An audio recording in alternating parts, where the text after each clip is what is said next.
Okay, we have a problem here from complex analysis. It says, find the locus described by the arg of this, this equals to pi over 4. Now, this is a number that comes from complex numbers. If you want to see more about complex numbers, please go on my channel, tap the playlist, then scroll down there, you'll see the complex number problems. Now, what hint are we going to use? Here we're going to use that if we have arg of z1 over z2, the same as arg z1 minus arg of z2. These are properties of arguments, and whenever you see numbers of this form, it's always better you apply properties of arguments first because they are going to be easier to use. So this is now the number I have. Is that I have, it's almost similar to this. So I'm going to express this number in this form because my arg is always behaving as a logarithm. So first there now is that this is going to be applying this here, the one up, minus,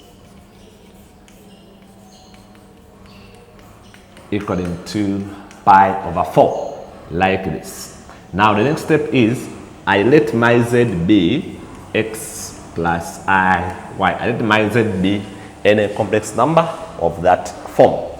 Now the next step is to substitute this z. Whenever I see this z, I'm going to substitute x plus iy. So from there now I will be having arg. Now we have the z. I'm going to put that.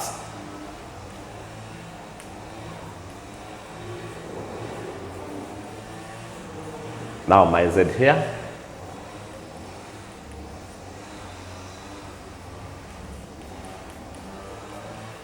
Now from there, I'm going to bring real numbers together and then the imaginary parts also together. So my real parts are this and this and this, then this is the imaginary. So I bring them together. So here I have now arg into now. These are the real parts there. Minus arg. Here I have the only real part is this. Here I have two imaginary parts. What I do, I factorize out I.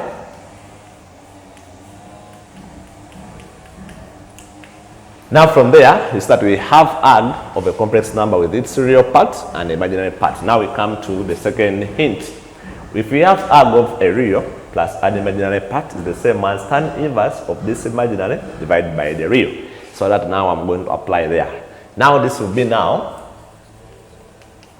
tan inverse, this is now my imaginary over the real. Like you see it there, imaginary over the real. Then minus tan inverse. Now here, this is my imaginary. The whole equals to pi over 4. Now we have now come to the idea of inverse trig functions. If you want to see how we solve them, visit the playlist on my channel, go to trig, then you'll see how we handle them. Here, I'm going to go direct. You either let this be A and then this be a B, then you simplify it, or you can use the shortest approach by saying this is the tan inverse of this, the first one, maintain the sign there, the whole over, now 1 plus the first one, into, then cross equals to pi over 4. I think this one is similar to one of the trig identities we have of tan A minus tan B. Then after, we shall take this tan inverse the other side, and here we are going to get the LCM. The LCM here we cross multiply there. Cross multiply this there, you get minus the whole over, this times this. That is the first part. Divide by, we have this now. We have now 1 plus, this is going to multiply that, y plus 1 into y, the whole over. These two are going to multiply that way. Equaling to, now when I take tan back this side, I have now tan pi over 4. But we said pi over 4 is the same as 45 because 180 is equal to pi. Divide by 4, you get 45. I know that now our tan of 45 is always 1. So meaning the whole of this is going to be equal to a 1. Now from there, I will cross multiply there. So here, I'm going to open brackets. So I have now xy minus into xy, then this and this, minus 3y, this and this, the whole over x into x minus 3 equals 2.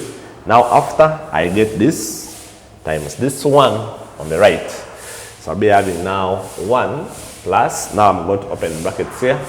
I have y squared plus y, the whole over x into x minus 3. Now from there, you see that if we obtain the LCM, we're also going to obtain the LCM this side. But we first open brackets here by bringing in this negative inside. So from there we have, now this times this, 3y, a negative, minus, then plus 3, the whole over,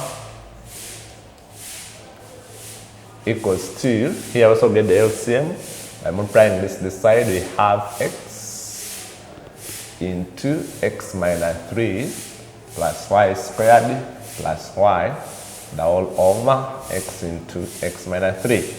Now instead the whole of this one is going to go with that one. Then we simplify. This is going away, so we have 3y minus x plus 3 equals 2 x squared minus 3x plus y squared plus a y there. Now there we just simplify by taking correct like terms, by taking everything to the right. So 0 is going to be x squared. Allow me to start by writing this and this here. Then I have minus 3x. Now when I take this side, it becomes plus x. This side I have plus y. When I bring this side, I get minus 3y. This is positive. When I bring this side, it becomes minus 3. Simplifying there, I have,